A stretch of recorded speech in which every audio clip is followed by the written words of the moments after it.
today's topic of discussion is clinical correlates of pancreas। तो pancreas का पहला जो क्लिनिकल हमने पढ़ना है वो है pancreatitis।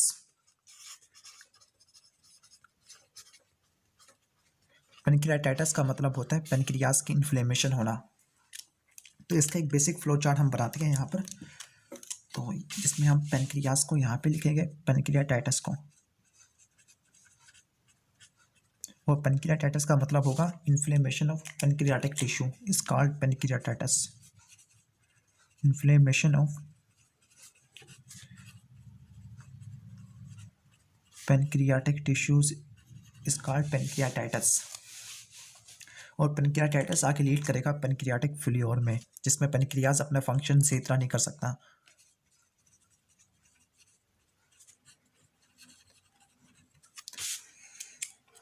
और जो पेनक्रियाटाइटिस होगा, पेनक्रियाटाइटिस का बेसिक कॉज ये होगा कि हेपाटोपेनक्रियाटिक एम्पुला की ब्लॉकेज होना।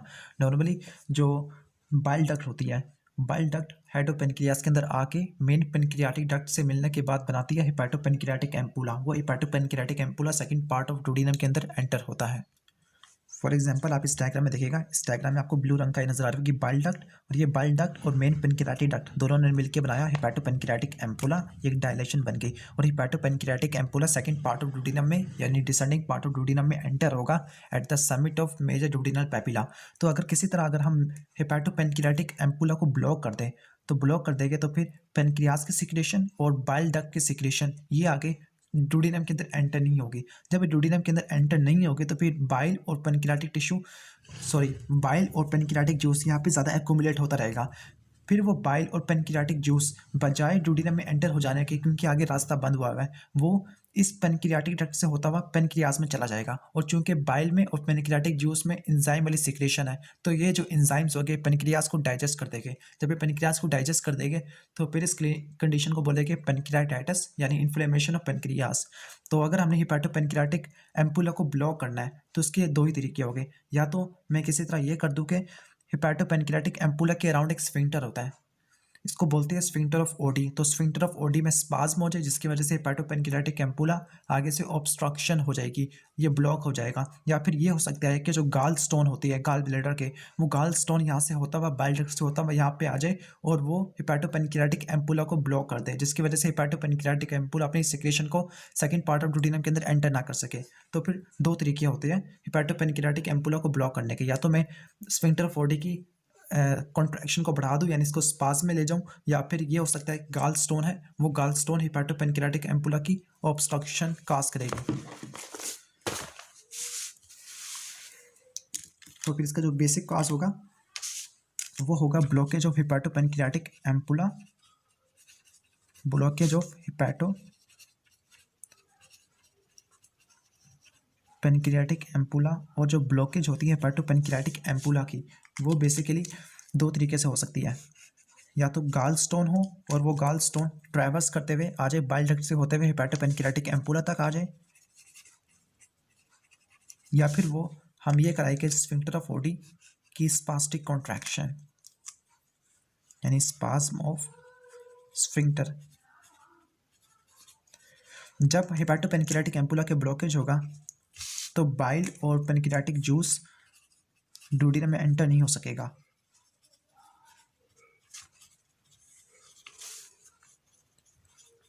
और डुodenum के कौन से पार्ट में? सेकंड पार्ट ऑफ डुodenum में। जब भी एंटर नहीं हो सकेगा तो बाइल और पेनक्रियाटिक जूस इसके अंदर एक्यूमुलेट होते रहेंगे,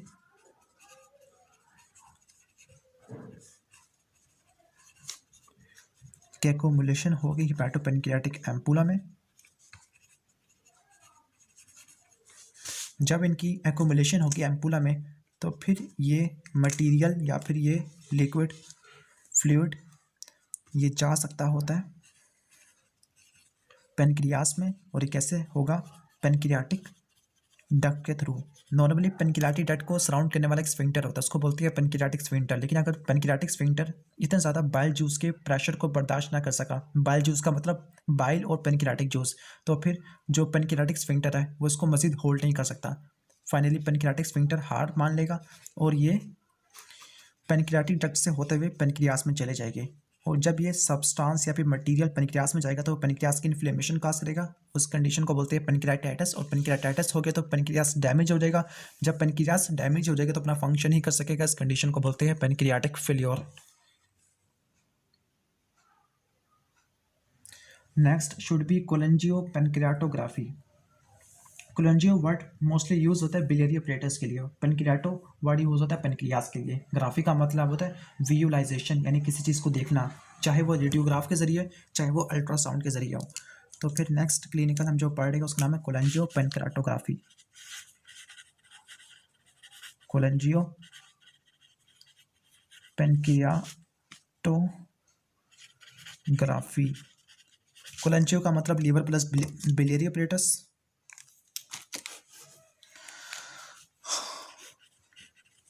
liver plus biliary operators. Pancreato का मतलब होता है पेनक्रियास। ग्राफी का मतलब होता है विजुअलाइजेशन। काफ़ी गद्दी राइटिंग से लिखती है यहाँ पर कोलेंजियो पेनक्रियाटोग्राफी। तो फिर इस टेक्निक में हम ये करेंगे कि बिलियरी अपरेटस और पेनक्रियाटिक डक्ट इनकी विजुअलाइजेशन करेंगे रेडियोग्राफ पर। तो बेसिकली इसको दो कैटेगरी में डिवाइड करते हैं कोलेंजियो का, डिपेंडिंग अपॉन हमने कौन सा मीडियम यूज़ किया है। अगर हमने एमआरआई यूज़ किया तो फिर उसको बोलेंगे एमआरसीपी, और अगर आपने एंडोस्कोप यूज़ किया तो उसको बोलेंगे ईआरसीपी। एमआरसीपी और ईआरसीपी, पहले इनका मतलब देख लेते हैं। एमआरसीपी का मतलब होता है मैग्नेटिक रेजोनेंस कोलेंजियो पेनक्रियाटोग्राफी। और ईआरसीपी का मतलब होता है एंडोस्कोपिक रिट्रोग्रेड। रिट्रोग्रेड इसलिए क्योंकि यहाँ पे जो कैथेटर डालते हैं वो माउथ इसोफेगस स्टोमक से डालते हैं, तो उसको हम रिट्रोग्रेड। और सीपी का मतलब होता है कोलेंजियो पेनक्रियाटोग्राफी। कोलेंजियो पेनक्रियाटोग्राफी। इन दोनों टेक्निक की अपनी अपनी सिग्निफिकेंस होती है। फॉर एग्जांपल एमआरसीपी किसको यूज़ करेगी, नॉर्मली प्रोटॉन्स को, यानी ये एमआरआई को यूज़ करेगी। और जबकि ये एंडोस्कोपिक, ये बेसिकली फाइबर ऑप्टिक एंडोस्कोप को यूज़ करती है टेक्निक। जो कोलेंजियो पेनक्रियाटोग्राफी यानी एमआरसीपी, इसके बेसिक फंक्शन क्या होते हैं, इसका यूज़ क्या होती है, और ईआरसीपी का यूज़ क्या होते हैं। तो जो इसका जो मेन होता है यूज़ एमआरसीपी का, वो यही होता है कि हम डिटेल्ड हमें इमेज हमें देखने को मिलती है किसकी, हिपैटोबिलियरी अपरेटस की, यानी लीवर और बिलियरी अपरेटस, और दूसरा पेनक्रियाटिक डक्ट सिस्टम। और हम ये इमेज देखने के बाद हम डायग्नोस कर सकते हैं पेनक्रियाटिक डिजीज को और बिलियरी डिजीजेस को।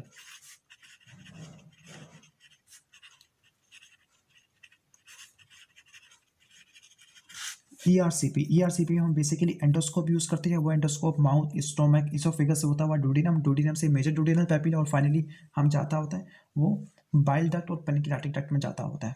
और बेसिकली ये टेक्निक जब करते हैं जब हमने देखने के साथ साथ इमेजेस के साथ साथ हमें अगर कोई स्टोन्स की रिमूवल हो या फिर कोई इंस्ट्रूमेंट डालना हो तो हम ये यूज़ करते हैं। तो फिर इमेजेस के लिए, और अगर कोई इंटरवेंशन करनी हो, कोई काम वगैरह करना हो, फॉर एग्जांपल्स बायोप्सी के लेनी हो, या फिर स्टोन को रिमूव करना हो, या फिर कोई स्टेंट डालना हो, तब हम इसको यूज़ करते हैं ईआरसीपी को। वरना अगर हमने सिर्फ डिटेल में इमेजेस चाहिए हमें हिपैटोबिलियरी अपरेटस की और पेनक्रियाटिक डक्ट की, तब हमें एमआरसीपी ही चाहिए। Next is accessory pancreatic tissue. तो एसेसरी पेनक्रियाटिक टिश्यू हमने सिर्फ ये याद रखना है कि एसेसरी पेनक्रियाटिक टिश्यू कहाँ कहाँ हो सकता है जीआईटी में। एसेसरी का मतलब होता है एक्स्ट्रा, तो सिर्फ हमने साइड्स को याद रखना है, ये कहाँ कहाँ हो सकती है। यह हो सकता है पेनक्रियाटिक टिश्यू, तो ये स्टोमक में हो सकता है और डूडिनम में,